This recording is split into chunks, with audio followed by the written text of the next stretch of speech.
Hey everybody, it's John here from Mostly Reptiles, and today I'm going to be teaching you all how to make a bioactive setup for viper geckos.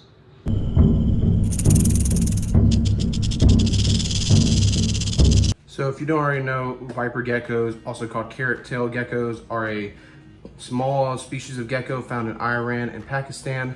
They only get a couple inches, so the enclosure doesn't need to be too big, and they do great communally. So this 20-gallon enclosure we currently have right here used to be their home, and it's going to still be. We are just going to revamp it, replant it, and get everything going. They weren't in a bioactive before, but now we're going to upgrade into it. So first thing first is we are going to start off with the substrate. Now, being an arid species, this substrate does need to be somewhat of a drier climate substrate. In our mix that we sell personally, we make it, we have a arid species substrate. Now, before you'll ask the questions of, do they need a drainage layer? As you see, I'm putting the substrate in. They do not. For your arid species, you're normally not going to need a drainage layer just because of how dry they are. It should not have any effect on like their moisture level. You're mainly going to need the drainage layers for your fauna, your flora species. So geckos and frogs will need it the most. Snakes and more arid species of animals, we're not trying to use it just because the moisture is not going to go too far. It shouldn't be collecting at the bottom. If it is, you are overwatering, or you have just a substrate that isn't flowing well and it's just being stagnant, and we don't want no stagnant. So the good thing about our substrates is, especially for the arid one, it doesn't stay stagnant and it has a lot of fluff to it in a way.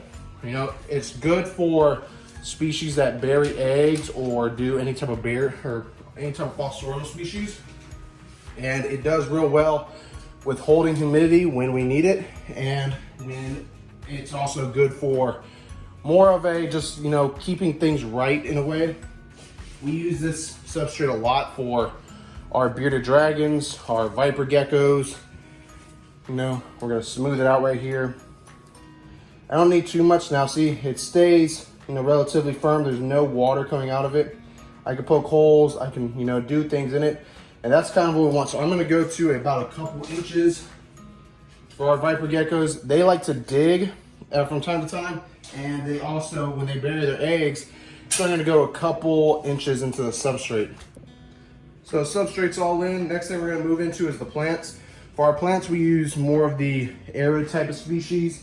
We have not too many plants for these just because the arid species, we kind of like to use more hardscapes. So we use their existing plants as one that used to be in their enclosure. And then we also use new ones. Whew, I'm out of breath. It's hot in this reptile room. So the way I like to kind of do it is I like to do more of the plants in the back. Or actually, you know what? Before we get into plants, we're gonna add some leaves. So we're gonna add some magnolia leaf litter that we offer. We sell it and we use it for our own terrariums. This helps the isopods, as this acts as a food source for them. So I like to crush them up a little bit. And this just gets it everywhere. And I kind of just, run my hands through it a little bit, mix them in.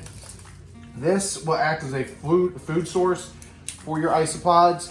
And the isopods will eat on leaves and other decaying matter, botanicals, any type of reptile shed, any type of waste food, all that good stuff. And then at the end, I'll add some more on top. This just kind of acts as like little hot spots for them to kind of, provide some food source throughout the whole thing. Yeah, that's, add a little bit. Just some, not too many. And the leaves also act as a hiding area for the viper geckos later when we have the bigger pieces. But yeah, so we're gonna go with this plant, and I'm going to put it around this corner area over here. And this plant has grown quite a bit. We have had this enclosure for quite some time now, and we use it for the viper geckos. So I'm going to, just like that.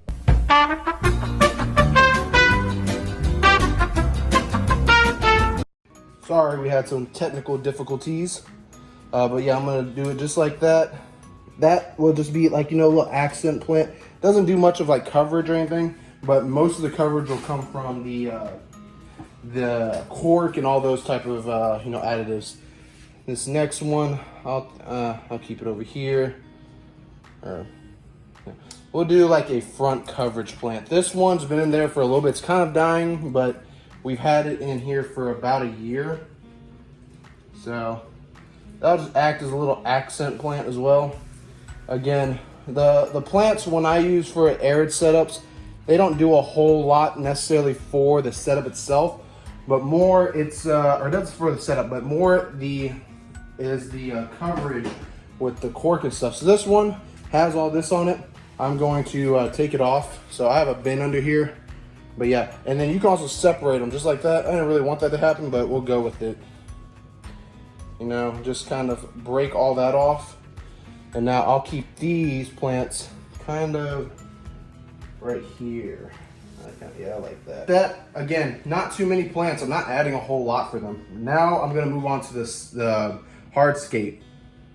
Sorry for the other technical difficulty, but right here I added a rock slate, a little stone slate. And what that's gonna do is when the light heats up, it's gonna heat up the rock and it'll provide a nice warm basking area for them to come and chill on. You know, these viper geckos, they like it at around 90, 95 for their basking, so that would do perfect. Next, I'm going to add this nice piece of wood. This, you know, it will be a good coverage area, a little bit of enrichment for them to climb. Viper geckos, while being a terrestrial animal, they do like to climb indeed. You know, a lot of people kind of miss out on that part. They don't realize that these animals, you know, they do have other natural characteristics that kind of go with them.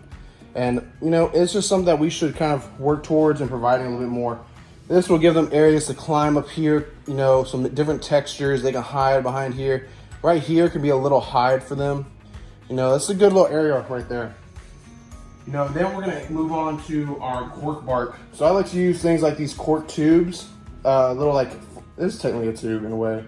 And then I'll put the tubes kind of as a burial. So like how I just mentioned with this being a little area over here. So yeah, I just place that.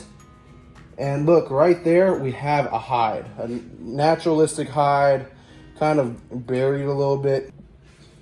And just like that, guys, we have another hide. Yeah, so we're going to then move on to other pieces of cork bark. And these other pieces of cork bark will be, you know, texturized and more of a hiding spots too. You know, I like to provide a good amount of hiding areas for these guys. You know, they do get stressed out and we do want to, you know, watch out for that. That's a leading thing with reptiles is a lot of people don't recognize when a reptile is stressed. So they just kind of keep messing with it. But, you know, it's good to kind of work around and just get things situated. This cork will also be a good accent for your things such as like your isopods, you know, and all the other little critters that will come and work with keeping, you know, your ecosystem just all nice and ready. So right here I have a water bowl, you know, naturalistic one. I'm going to keep it away from the heat lamp. We want to make sure because it will, you know, hurry the evaporation process. So we don't want that. We're going to keep it away. I'm trying to, you know, kind of build around it just to allow some way for them to, you know, kind of get through. Yeah, okay. Yeah, so kind of like that. You want to kind of keep the substrate not too close to it because it will start to get into like your water bowl. But yeah, just like that. I'll probably keep this over here to be honest. Yeah, so that's a good. It's easily accessible. I can get to the water bowl. And then we're going to, and I'll throw in this extra piece of cork bark right, you know, right here. So it's good to provide a little bit of a hide on the warm side right here. It will have a little entranceway in case they want to be warmer, if they want to go to a more climate controlled area over there. Providing hiding areas in both spots and giving a good amount of like wood and some plants to work with, it will give them a way to thermoregulate their body and not overheat and still stay remainly cool. These guys, they're going to, you know, like to bask a little bit and hide. So it's good to provide a little bit of both worlds for them. And one of my Cryptanthus Earth Stars just dropped a little pup. So I'm gonna use this and kind of just dig it somewhere. You know, these little guys are amazing types of arid plants. They're very beautiful. You know, we have a good one that just dropped his pup. So I'm gonna place this bad boy right here. Again, just another accent plant. Does a little bit of beauty, adds a little bit of color. I kind of like that there. So that's going to be it for our hardscapes and, you know, our plants. Now we're going to go into adding our leaves and then our isopods, our cleanup crew. So I just added some dwarf whites, some arid springtails, and then also some powder oranges. I'm not having too much hope with the dwarf whites, but I know the orange, powder oranges will do amazing. Next, I'm going to add some just extra magnolia leaves. And what this is going to do is it's going to be, a fuel source for our isopods. And it's going to also act as a little hiding areas, you know, a little bit of extra foliage for our geckos. And that's what we want to do. We want to make them feel as comfortable as they possibly can. And, you know, just provide the areas that's needed. So I'm just going to take a little bit of this, you know, dabble it around. And again, there's already some in the substrate, so shouldn't need too much. But just to add a good amount. So I'm gonna try to add just a little bit right there and dig that into the soil and crumble up a couple pieces here and there. There we go. So that's gonna be a good little bit for them. Now that is gonna be it for our enclosure. Now it's time to fill the water bowl, turn the heat lamp on, and put our new existing renovated house residents back into the enclosure.